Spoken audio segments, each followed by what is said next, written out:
नमस्कार, मी भरत मुकुंद तामनकर. भारत भ्रमंती चॅनलमध्ये आपले सर्वांचे स्वागत आहे. आज आपल्याकडे पुण्यावरनं आलेले आहेत सुहास फडतरे आणि माधव फडतरे. हे दोघे चुलत भाऊ आहेत, सख्खे चुलत भाऊ. तर त्यांनी गेल्या वर्षीच नर्मदा माईची 3,500 किलोमीटरची पायी परिक्रमा पूर्ण केली. त्यांच्या अनुभवाविषयी आपण त्यांच्याबरोबर आज गप्पा मारणार आहोत. त्यांच्याकडनं त्यांचे अनुभव आपण जाणून घेणार आहोत. तत्पूर्वी तुम्हाला मी नेहमी रिक्वेस्ट करतो की मला करायची आहे तुम्हाला, की आपल्या चॅनलवरचे जर व्हिडिओ तुम्हाला आवडत असतील तर चॅनलला सबस्क्राईब करायला विसरू नका. आपण जेव्हा व्हिडिओ बघत असतो तेव्हा खाली एक बटन असतं सबस्क्राईब म्हणून, ते दाबायचं. त्याच्याखाली एक बेल आयकॉन असतो, तो तुम्ही प्रेस करा, म्हणजे तुम्हाला प्रत्येक व्हिडिओचं नोटिफिकेशन येईल आणि तुम्हाला तो बघता येईल. दुसरी गोष्ट अशी आहे, मी चॅनलवर एक आता आपल्या स्क्रीनवर QR कोड देणार आहे. ज्यांना आपल्या चॅनलला मदत करायची ते QR कोड स्कॅन करून आपल्या चॅनलला मदत करू शकतात. तर आपण दोघांचं स्वागत करूया आपल्या भारत भ्रमंती चॅनलवर. दादा, तुमचं दोघांचं स्वागत आहे भारत भ्रमंती चॅनलवर. नमस्कार. नर्मदे.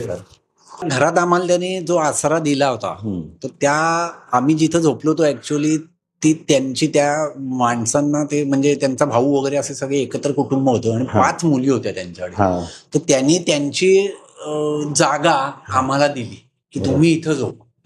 आणि दुसरी सगळ्यात महत्वाची गोष्ट, सत्संग झाला त्यानंतर. आणि त्यांनी खूप चांगल्या गोष्टी म्हणजे खूप बऱ्याच रोगांवर 2-3 रोगांवर त्यांनी काय काय औषधं आहेत ह्याची आम्हाला आयुर्वेदिक औषधांची जडीबुटींची अशी माहिती दिली. आणि सगळ्यात अजून एक चांगला तिथे अनुभव असा आला की तिथं आपल्या आरत्या म्हणजे आपण सुख करता दुखारता म्हणल्या, त्या नंतर नर्मदाष्टक आणि नर्मदेची आरती आणि हनुमान चालिसा हे सगळं त्या लोकांचं पाठ होतं. म्हणजे खरोखर म्हणजे वाखाणण्याजोगं होतं की आपल्याकडे कोणालाही आरत्या येत नाहीत, आपलं काही येत नाही. त्यांना मराठी सुद्धा थोडं थोडं बोलता येत होतं. त्या कॉलेजमध्ये जात होत्या, त्या थोडं थोडं मराठी त्यांना थोडं थोडं समजत होतं. पण हे पाहून खरंच आम्हाला आश्चर्य वाटलं की आपल्याकडे अशा म्हणजे यंग पिढीला हे काही येतं का, किंवा हे माहिती का, किंवा हे म्हणायची आवड आहे का. देवाबद्दल एवढा भक्तिभाव नाही आपल्याकडे, जो दिसत नाही, तो तिथं आम्हाला अनुभवायला. म्हणजे ती एक खूप मोठी म्हणजे खूपच छान गोष्ट आम्हाला तिथे अनुभवायला. बरोबर. तुमची जी परिक्रमा झाली त्या परिक्रमेमध्ये तुमच्या आध्यात्मिक जीवनात काय बदल घडवले परिक्रमेमुळे? आध्यात्मिक जीवनामध्ये तुम्ही केवढे आध्यात्मिक आहात मला माहिती नाही, पण जेवढे पण असाल त्याच्यामध्ये काय भर पडली, किंवा तुम्हाला आध्यात्मिक दृष्टीने काय या परिक्रमेचं महत्व जाणवलं? तर मी तसा म्हणजे कॉलेज जीवनापासून मला अद्भुत म्हणा किंवा अशी चमत्कार किंवा थोडी आध्यात्मिक पुस्तकं वाचनाची मला पहिल्यापासून सवय आहे. आणि त्यामुळे मी म्हणजे कायमच मला ह्या चमत्कारांचं म्हणा किंवा या सगळ्या गोष्टींचं खूपच अट्रॅक्शन होतच. आणि त्यामुळेच बहुतेक मला ती नर्मदा परिक्रमा करायची जास्त हे माझ्या मनात पूर्ण जागली. आणि त्यामुळे मी म्हणजे नर्मदा परिक्रमेला निघालो. मला आवडच आहे पहिल्यापासून. पण ह्या नर्मदा परिक्रमा केल्यानंतर या परिक्रमेमुळे माझ्यात आध्यात्मिक असा बदल म्हणजे माझा अहंकार म्हणजे आपण प्रत्येक वेळी मी मी मी म्हणतो, तर तो अहंकार आहे ना, तो आपला खूप मोठा शत्रू आहे आणि तो गळून पडला पाहिजे ही अपेक्षित आहे. बरोबर. तो अहंकार मी कमी करायचा मी मनाने ठरवून मी प्रयत्न करतोय. अजून मला तेवढं यश येणारही नाही, आलेलंही नाही, पण मी प्रयत्नपूर्वक ते करणार आहे. आणि त्यांची म्हणजे नर्मदेकाठच्या लोकांची जी त्यांचं जनजीवन, त्यांची भक्ती, त्यांची श्रद्धा, त्यांचा सेवाभाव जो आहे तो आपल्यात कुठंतरी आला पाहिजे. बरोबर. म्हणजे आपण तेवढे भक्तिभावाने आपण कुठली गोष्ट करत नाही. म्हणजे समर्पण जे म्हणतो ते आपलं समर्पण नाही. आणि ते आपण समर्पित होऊन जर सेवा केली, कोणाची असेल, मनुष्य मानवाची असेल किंवा परमेश्वराची असेल, तर ते करणं गरजेचं आहे. आणि आता ते मी अंमलात आणायचा मी प्रयत्न करते. मी काही त्याच्यात म्हणणारच नाही, अजिबातच हे नाहीये. पण हा कायम माझा हा प्रयत्न असेल की आपणही त्यांच्यासारखं होणं गरजेचं आहे. बरोबर. आणि असा बदल आपल्यात घडणं खूप गरजेचं आहे. कारण सगळ्या गोष्टी ह्या आपल्या कर्माने होत नसतात. आपलं काहीतरी पूर्वसंचित असतं, ते कोणालाच माहित नसतं. त्यामुळे आपण कुठंतरी श्रद्धा आणि सेवाभाव ठेवून जर कर्म केली तर आपल्यात निश्चित चांगला बदल घडू शकेल. बरोबर. तुम्ही काय सांगाल, आध्यात्मिक काय तुम्हाला फरक वाटला? आध्यात्मिक म्हणजे नर्मदा परिक्रमा म्हणजे खरं सांगायचं इट्स अन आय ओपनर. आयुष्यामध्ये प्रत्येकाने नर्मदा परिक्रमा केलीच पाहिजे असं माझं अगदी आग्रहाचं म्हणणं आहे. बरोबर. जे अनुभव किंवा जे काही म्हणजे म्हणजे अनुभव म्हणा किंवा जे काही तिथल्या लोकांचं एकंदरीत वागणं, नर्मदेप्रती त्यांची असलेली श्रद्धा आणि परिक्रमा करणाऱ्या लोकांचा साठी त्यांचा जो एक म्हणजे मदत करण्याची जी भावना आहे ती इतकी पराकोटीची आहे की असं आपण इतकं झोकून देऊन जे करत नाही ते असं आपण कुठेतरी कमी पडतोय असं मनामध्ये आलंय. मी म्हणलं तसं जमत नाही अजूनही, कारण आता 60 वर्षाचं सगळं ते काय असं 2 वर्षामध्ये सगळं होणार नाही, पण प्रामाणिक प्रयत्न करतोय. बघू, यश आलं तर मैयाच्या कृपेने आलं यश तर होईल आणि मे बी तो फार चांगला बदल असेल. म्हणजे I would be a better human being. म्हणजे मी जर का असं सगळं खरंच करू शकलो तर मला असं वाटतं की तो खरंच मी एक चांगला माणूस म्हणून हे होईल असं मला वाटतं. बरोबर. आणि गंमत एक सांगतो, आम्हाला एकदा ह्याच्यातनं येताना बरं का, आम्हाला त्या दिवसभरामध्ये बरं का संध्याकाळी 4-4:30 वाजले तरी सुद्धा आम्हाला जेवणच मिळालं नाही. म्हणजे आम्हाला सगळं तो असा आड रस्ताच होता. आणि नंतर एकदम एक गाव लागलं, तिथे नेमकं त्या दिवशी बाजार भरला होता. बरोबर. आणि मग असं कुठे काही आम्हाला जेवायची वगैरे काही व्यवस्थाच होत नव्हती. तर मग आम्ही जेवण तर म्हणजे प्रचंड भूक लागली. साधारण 3:30-4 वाजत आले. ते सकाळपासून आम्ही चालत होतो, थोडा 30 किलोमीटर आमचं चालून झालं होतं. तर मग तिथे एक असा ढाबा होता. त्याला फक्त म्हणलं, बाबा आता आम्हाला जेवायचं आहे, आम्हाला पैसे देऊनच आम्ही जेवणार आहे, तर मग आम्हाला फक्त डाळ आणि रोटी पाहिजे, बाकी काय नको. ठीक आहे म्हणलं. त्याला म्हणलं कांदा वगैरे नको. ठीक आहे म्हणलं, काही प्रॉब्लेम नाही. त्यांनी आम्हाला तो म्हणला त्याच्यासाठी तुम्हाला वेगळी डाळ फक्त मी करून देतो. आणि आम्ही 4-5 जण होतो. आम्ही ते व्यवस्थित जेवलो, पैसे दिले आणि बाहेर पडलो. आणि तो मालक धावत धावत मागा आला आणि माझ्या एकदा आमच्या बरोबर एक जण होते ना, त्यांनी ते UPI पेमेंट केलं होतं. तर आणि तो हातात पैसे घेऊन आला. अरे म्हणलं काय भानगड आहे, म्हणजे काय चुकलं काही का काय?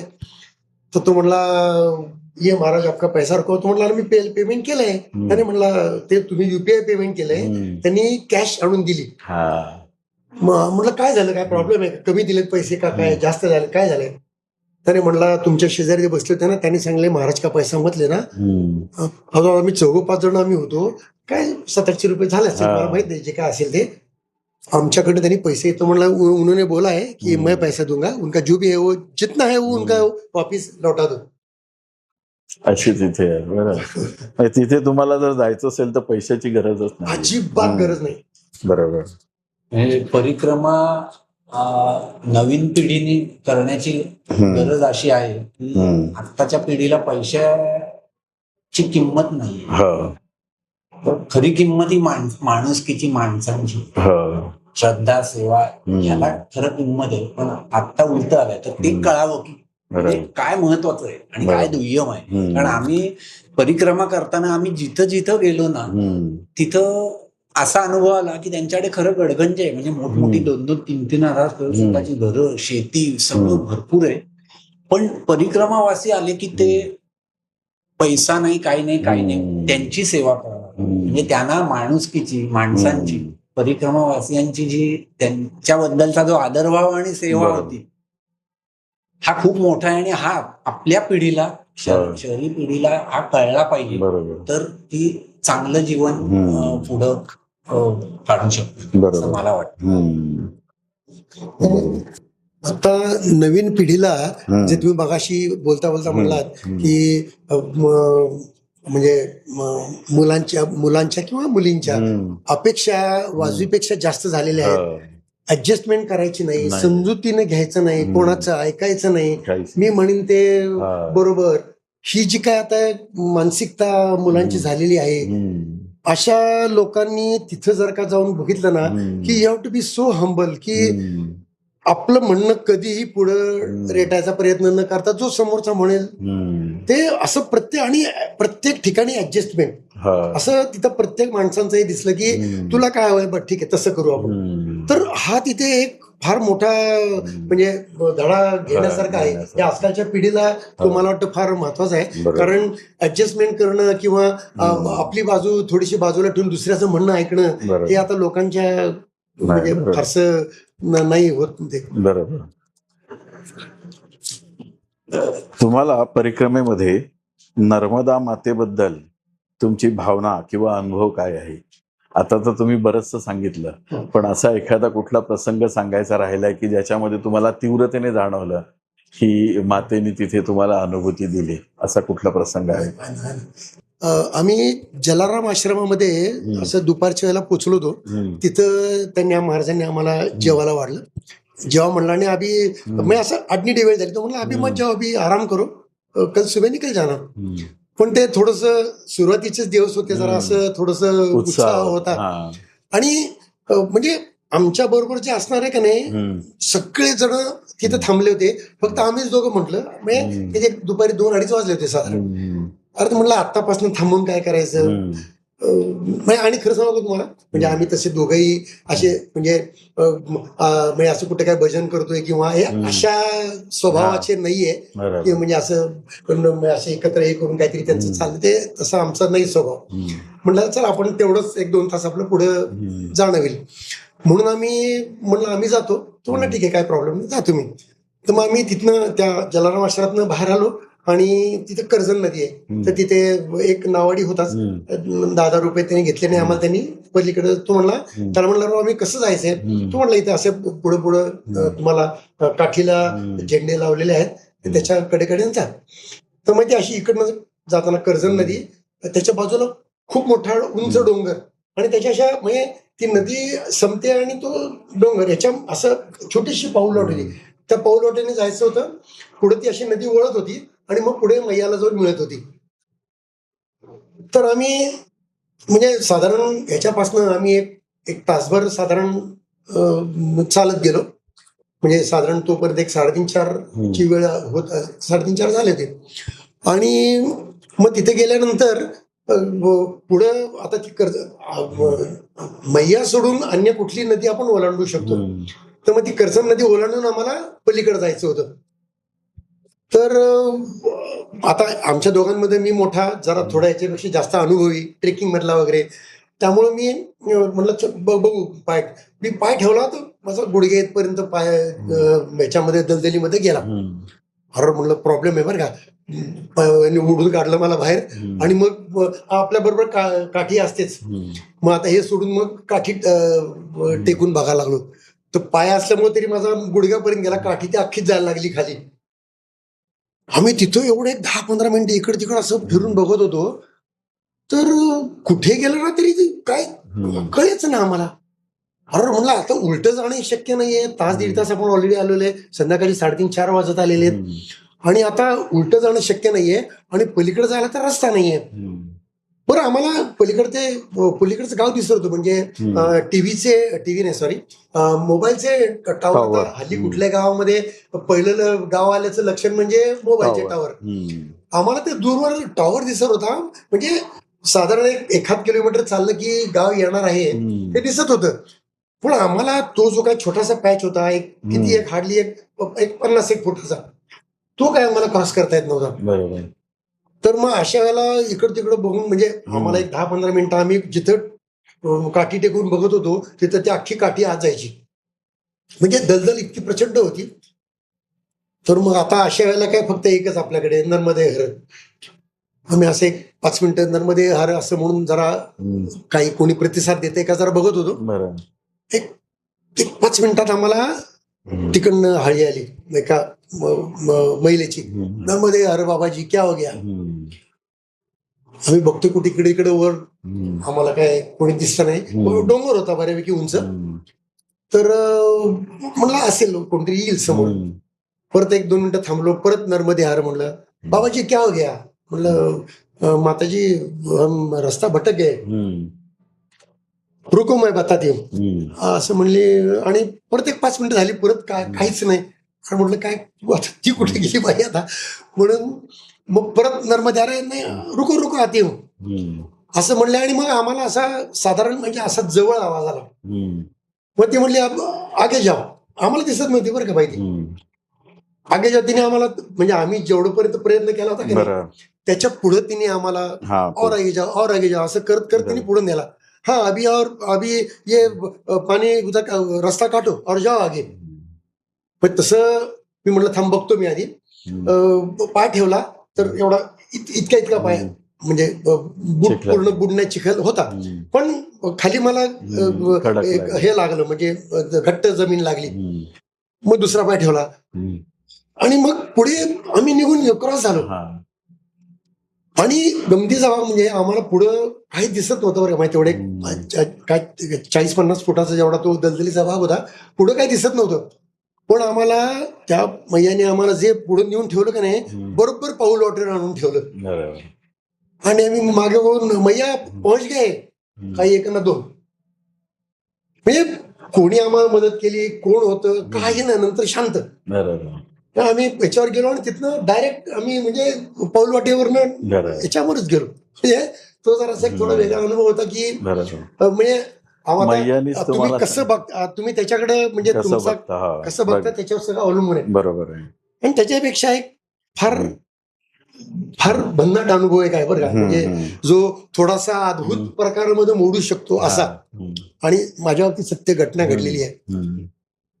आम्ही हापेश्वरला जेव्हा गेलो होतो ना, तेव्हा याच्यात म्हणजे त्याच्या अलीकडेच 1-2 दिवस याचा प्रचंड पाय दुखत होता. पाय म्हणजे असं हे नडगीचा भाग.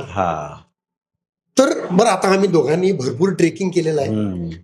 तर तो सारखा म्हणत होता अरे नाही माझा पाय भयंकर दुखतोय, मला चालणं शक्य नाही रे. तर मी त्याला म्हणलं अरे पायाला कुठं लागलं नाहीये, जखम नाहीये, लाल झालेलं नाहीये, मुरगळलेला नाहीये आणि दुखतोय का म्हणजे पटत नव्हतं. म्हणजे आम्ही त्याच्यावर जे काय उपाय करायचे ते सगळे करत होतो. काय तेल लावणं किंवा त्याला आमच्याकडे ते बँडेज होतं म्हणा किंवा असं सगळं आम्ही क्रेप बँडेज वगैरे होतं आमच्याकडे. तर ते सगळं आम्ही करत होतो. पण त्याचं काय दुखणं थांबत नव्हतं. म्हणजे आम्ही अगदी फार 500 mg पर्यंत ह्याच्या म्हणजे पेन किलरच्या गोळ्या घेतल्या. हा डायनापारच्या. म्हणजे त्या आम्हाला एकाने सांगितलं अरे इतकं दुखतंय तर मग ही गोळी घ्या 100% थांबेल. म्हणजे हा तर दिवसाला 2-2, 3-3 गोळ्या घेत होता. हे विच वॉज रॉंग. म्हणजे असं खरं घेणं चुकीचं आहे. पण त्याचं दुःखच इतकं होतं. फक्त हा असा कधी म्हणला नाही बरं का की थांबू त्याशिवाय जाणं असं काही हा म्हणला नाही. त्यामुळं ह्याला चालवत आहे म्हणून आम्ही चालत होतो. पण माझ्या मनामध्ये बरं का खरंच म्हणजे अगदी असं होतं अरे हा म्हणजे अरे हा खरंच याला काही होतंय का असं माझ्या मनामध्ये येत होतं बरं का. कारण वर्करनी काही प्रॉब्लेम नव्हता हो, दिसत लाल झालेलं नव्हतं दुःख, म्हणजे कुठं सूज नव्हती. म्हणलं असा का करतोय म्हणजे अरे मला जरा थोडं ऑड वाटत होतं. आणि मग आम्ही हापेश्वरला आलो.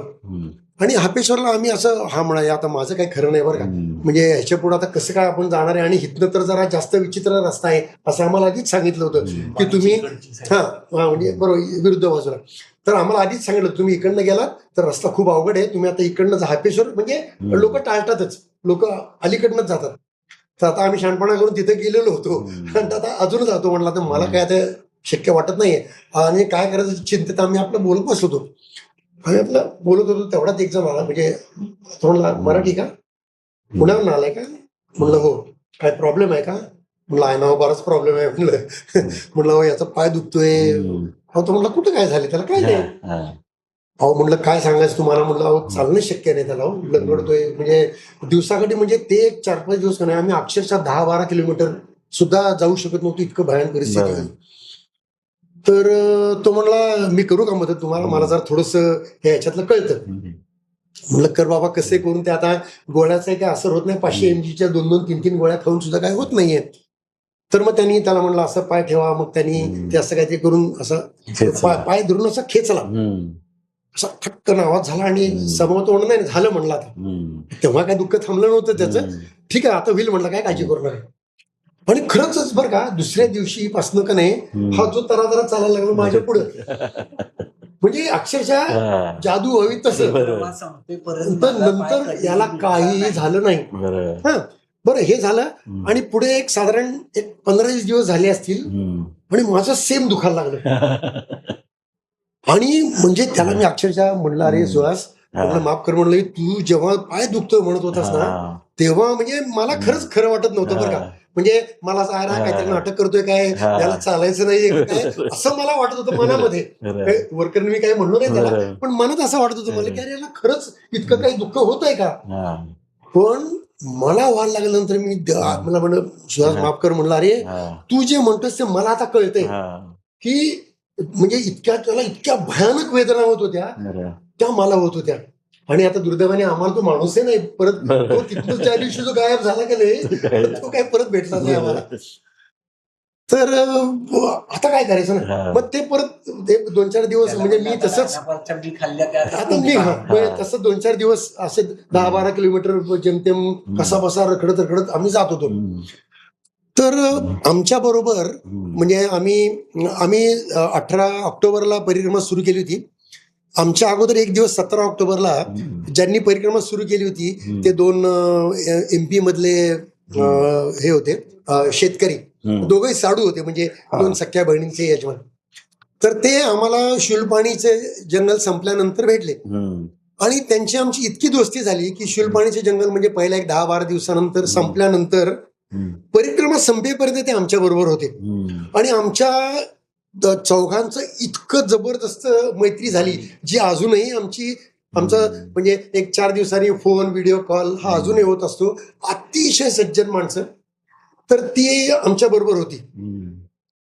तर म्हणजे माझं इतकं पाय दुखतोय, गोळ्या खाऊनही काही होत नव्हतं, जसं याला होत होतं का नाही, गोळ्या खाऊनही काय, केवळ थांबायचं नाही म्हणून चालत राहायचं, असं तो आपला कसा बसा जसा रखडत तसा माझी परिस्थिती आली.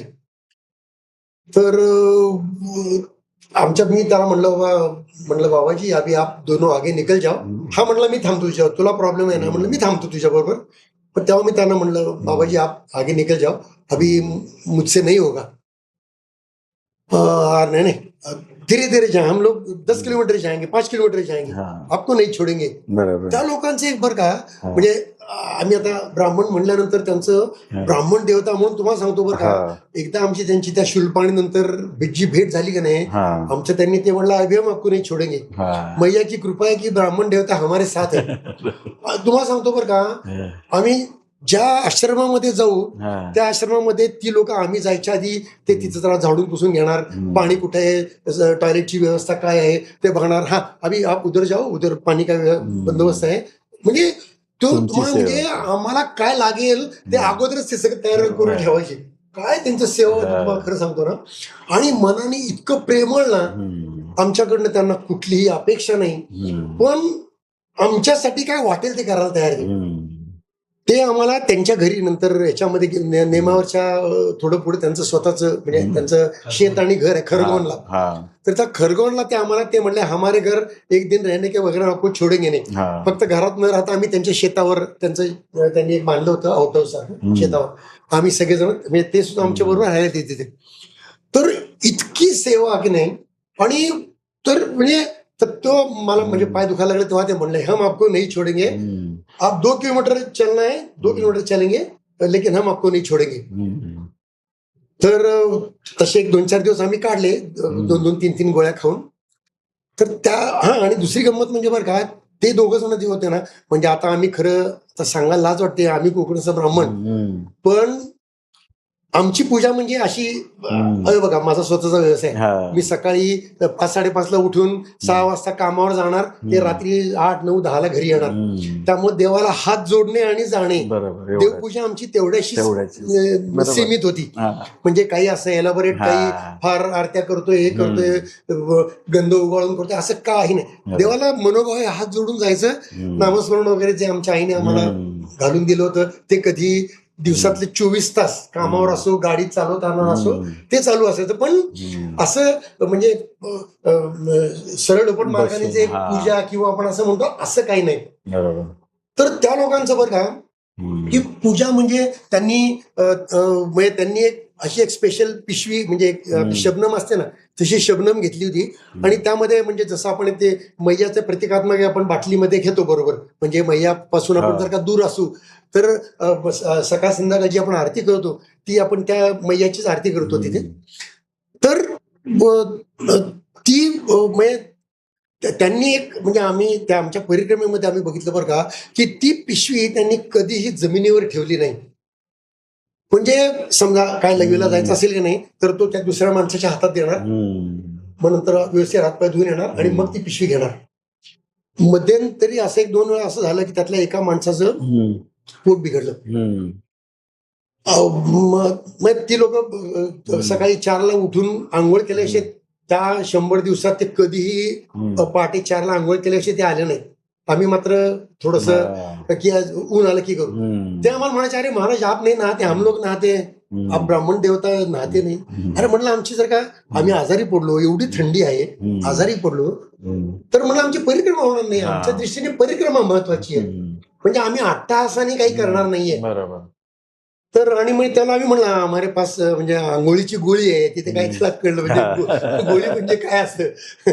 त्याला म्हणलं की दुपारी आम्ही म्हणजे आम्ही आत्ता गोळी घेतो, दुपारी आम्ही आंघोळ करतो. म्हणजे आम्ही मैया किनाऱ्याने चालत होतो, त्यामुळे मग दुपारी ऊन आलं डोक्यावर व्यवस्थित की मग छान तिथे आंघोळ करायची, कपडे धुवायचे, 1 तासभर थांबलं की उन्हामध्ये कपडे वाळायचे, मग पुढे जायचो.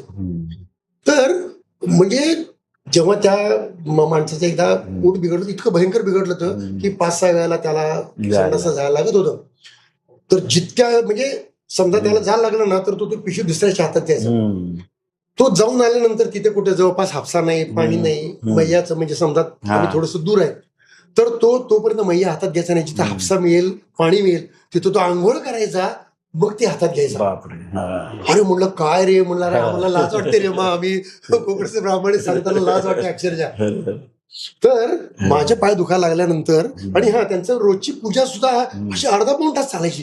अशा आरत्या काय एवढं काय आमची 5 मिनिटात व्हायची. म्हणजे आम्ही आपल्या त्या नर्मदा नर्मदेची आरती म्हणलं की संपलं आमचं. म्हणजे आमचं सुखकर्ता वगैरे जे काही 2-3 स्टँडर्ड आरती आहेत त्या सोडल्यानंतर आम्ही काही फारसं करत नव्हतो. आमची 5 मिनिटात व्हायची, त्यांची पुढे अर्धा पाऊण तास चालायची, आम्ही बसायचो त्यांच्या शेजारी.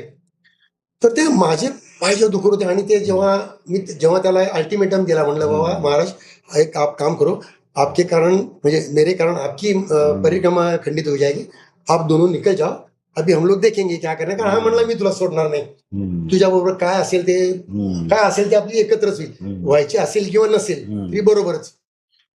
तर मी त्याला म्हणलं आप आगे निकल जाओ, अरे हम आपको नाही छोडेंगे, जितना म्हणजे तुमच्याकडनं जेवढं चालवतं तेवढं चालून थांबू आपण.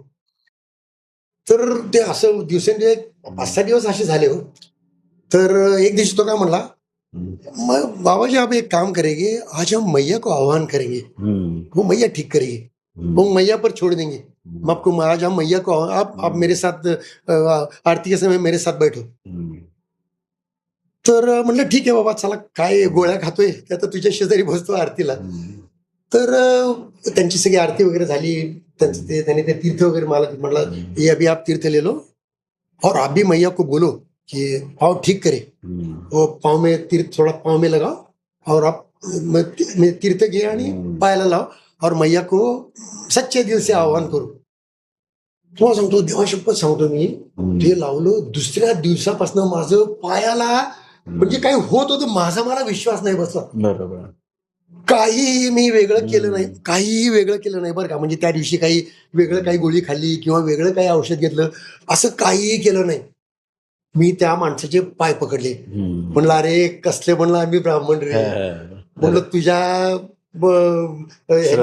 तुझ्या श्रद्धेमुळे म्हणलं मला आज बरं वाटतंय रे खरंच.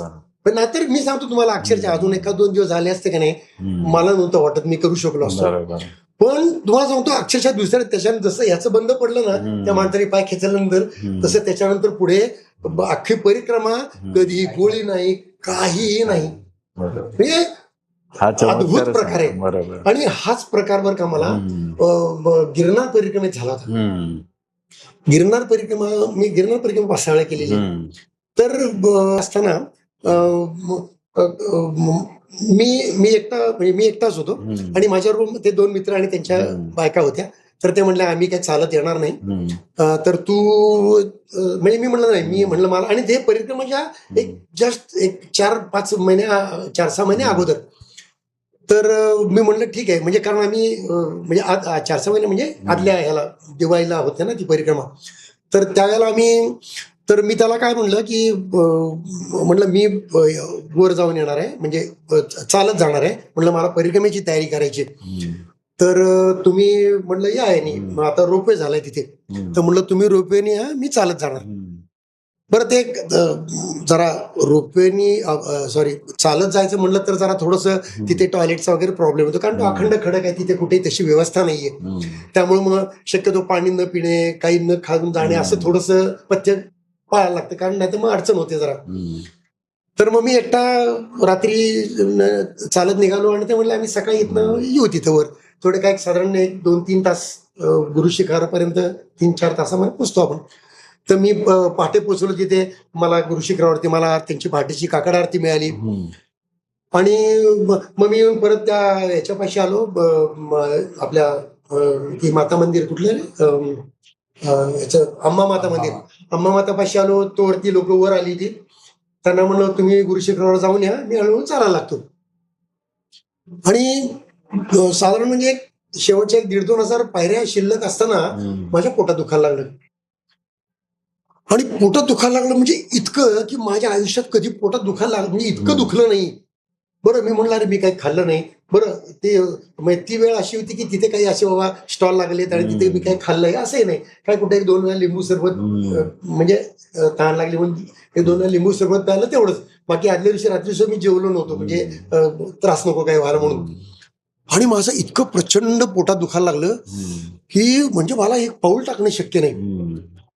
तर मग मी त्या माझ्या मित्राला, म्हणजे माझे ते दोघं जे वरनं ह्याने येणार होते रोपवेने, मी त्याला फोन केला, अरे म्हणलं मला काय बरं वाटत नाही रे, म्हणलं भयंकर पोटात दुखते माझ्या, म्हणजे असह्य वेदना होत आहेत. ते म्हणलं अरे आम्ही आता आमचं नंबर जवळ आलाय, तर आम्ही एक 10 मिनिटातच खाली येतोय, तू बघ तुला जेवढं जमेल तेवढं, नाही तर आम्ही थोडंसं वर यायला लागतो.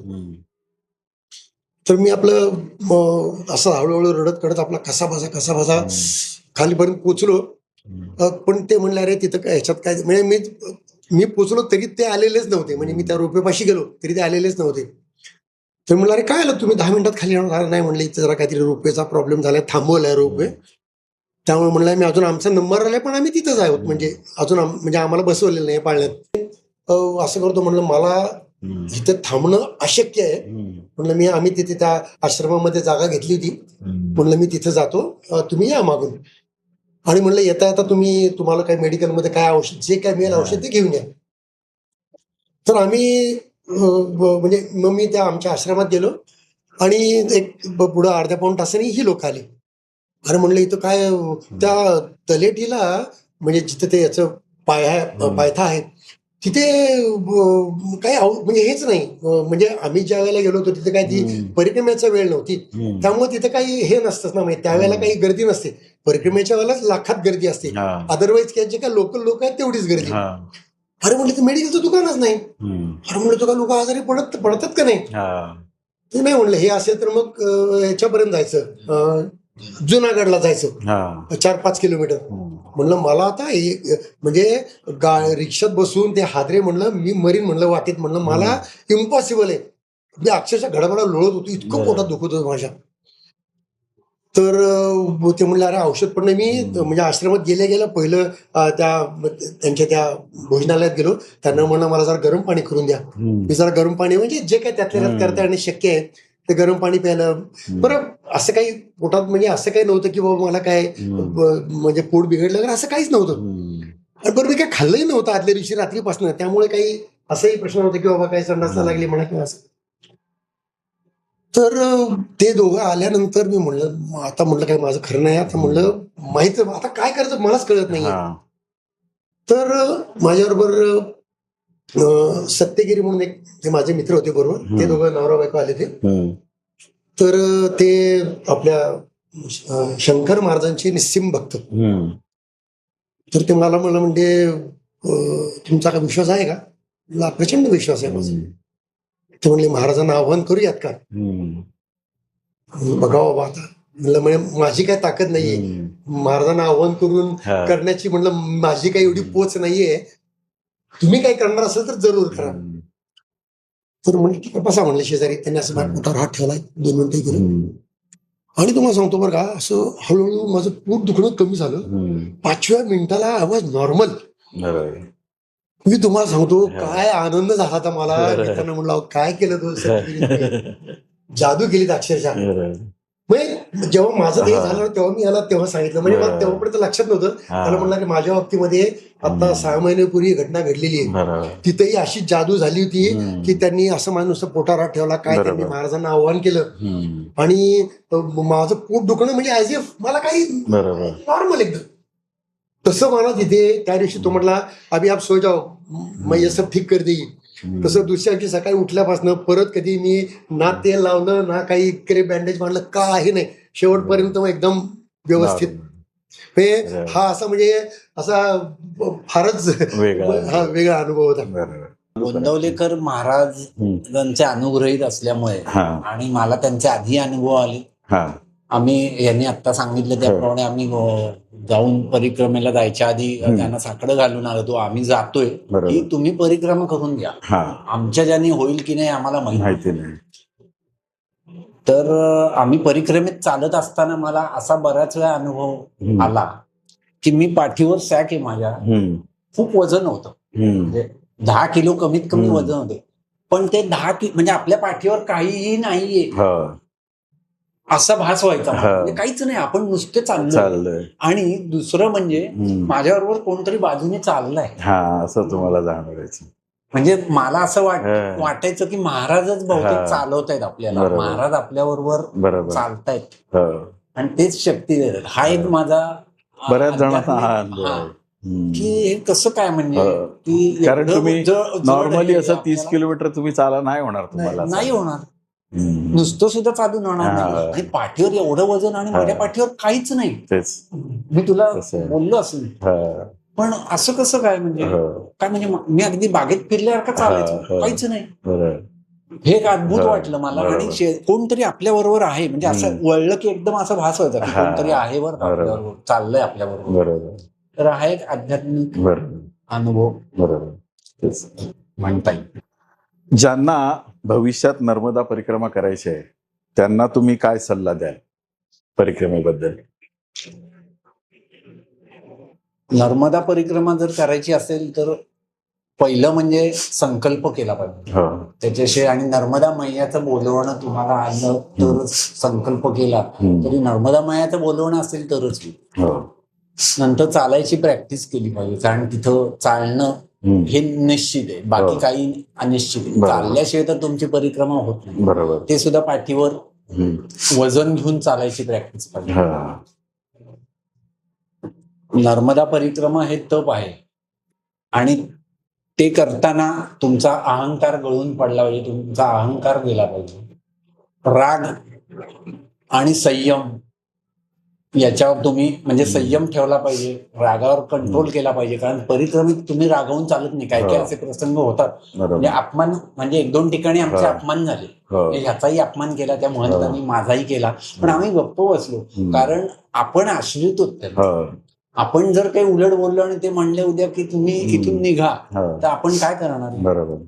त्यामुळे म्हणजे ही सवय, म्हणजे अपमान सुद्धा सहन माणसाने केला पाहिजे. अशी तयारी करूनच जा.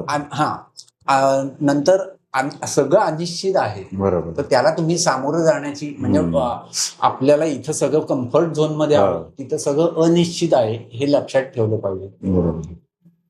ऍडजस्टमेंट करायची तयारी पाहिजे. चालायची तयारी तर हवीच. आणि सगळ्यात महत्वाची गोष्ट, परमेश्वर आणि नर्मदा मैयावर तुमची श्रद्धा हवीच हवी.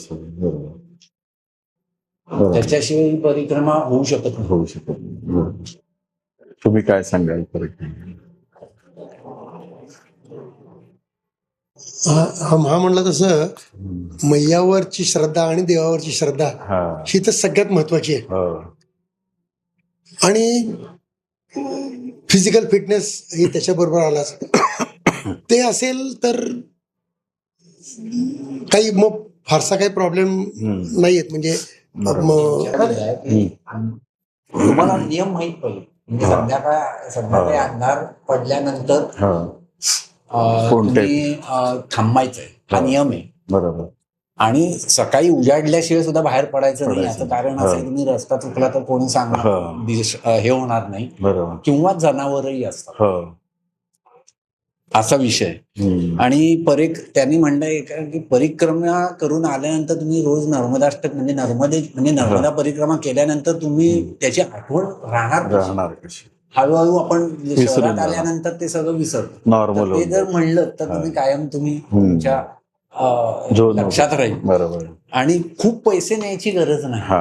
नर्मदा परिक्रमा करायची असेल तर पैसे खूप न्यायची गरज नाही. ह्या गोष्टी बरोबर तुम्ही केल्यात तर तुमची परिक्रमा होऊ शकेल. बरोबर. आणि सगळ्यात महत्वाचं म्हणजे मी जे केलं ते की रोज म्हणजे मी नाहीच माझ्याकडून करून घेतलं असेल तर की रोज आलेले अनुभव म्हणजे मी तिथं काय करायचो की आम्ही एक ग्रुप केला होता व्हॉट्सअप ग्रुप की रोज काय चाललंय कुठं गेलाय हे बऱ्याच जणांना उत्सुकता होती म्हणून एक ग्रुप केला आणि त्याच्यावर हळूहळू वाढत बरेच 10-20 लोक झाले.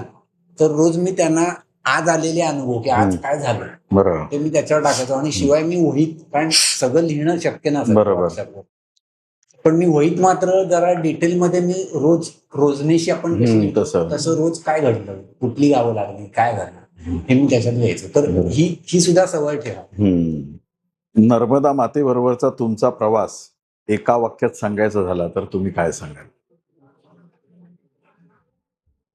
नर्मदा मैयाची परिक्रमा करताना नर्मदा परिक्रमेचा जो परिसर आहे तो खूप निसर्ग संपन्न आहे. तिथून जात असताना तिथलं जे जनजीवन बघितलं त्यांची माणुसकी बघितली त्यांची श्रद्धा बघितली त्यांचा सेवाभाव बघून मन सारखं ओढ घेतं की आपण नर्मदा मैयाच्या ठिकाणी वास्तव्य करावं.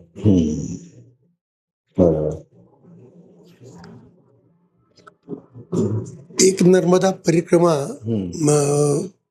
करताना मला असं प्रकर्षानं जाणवलं की आपलं पूर्वसंचित पुण्य असल्याशिवाय एकतर हे होणं शक्य नाही.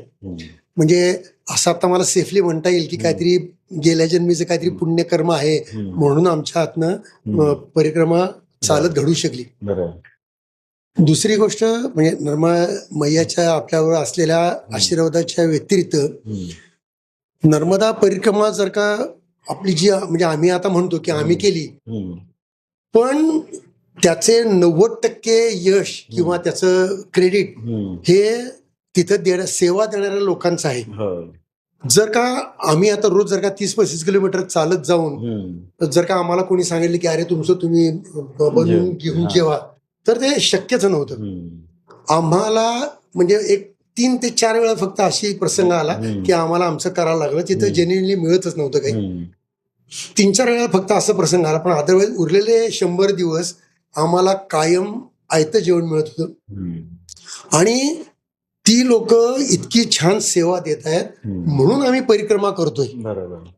त्यामुळं परिक्रमा करून शेवटच्या दिवशी जेव्हा आम्ही आलो म्हणजे शेवटच्या दिवशी ओंकारेश्वरला आलो तेव्हा तिथं पहिलं ठरवलं की पुढच्या वर्षी आपण सेवा करायला जायचं. बरोबर. सेवा करणारे लोक नसतील तर परिक्रमेला म्हणजे होऊच शकत नाही.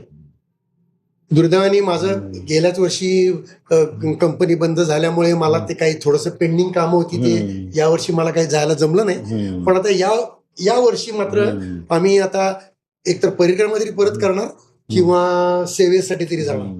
कारण सेवेला तिथे इतकं अनन्यसाधारण महत्व आहे की ती सेवा नसेल तर परिक्रमा हे इम्पॉसिबल आहे.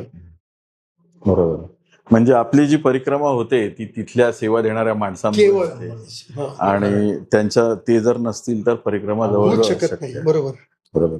या नोटवर आपण आपला आजचा व्हिडिओ संपवूया. आणि तुम्ही पुण्यावरनं येऊन तुमचे एवढे सुंदर अनुभव आमच्याबरोबर शेअर केले तर ते प्रेक्षकांना पण आवडतील आपण अशी आशा करूया. आणि मला तर पर्सनली ते खूपच आवडले आहेत आणि तुमच्या बोलण्याबरोबर मी स्वतः पण परिक्रमा करून आलो ती.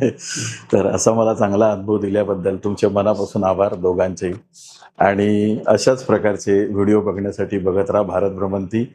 चॅनलला सबस्क्राईब करायला विसरू नका. भेटूया अशाच एखाद्या नवीन व्हिडिओमध्ये.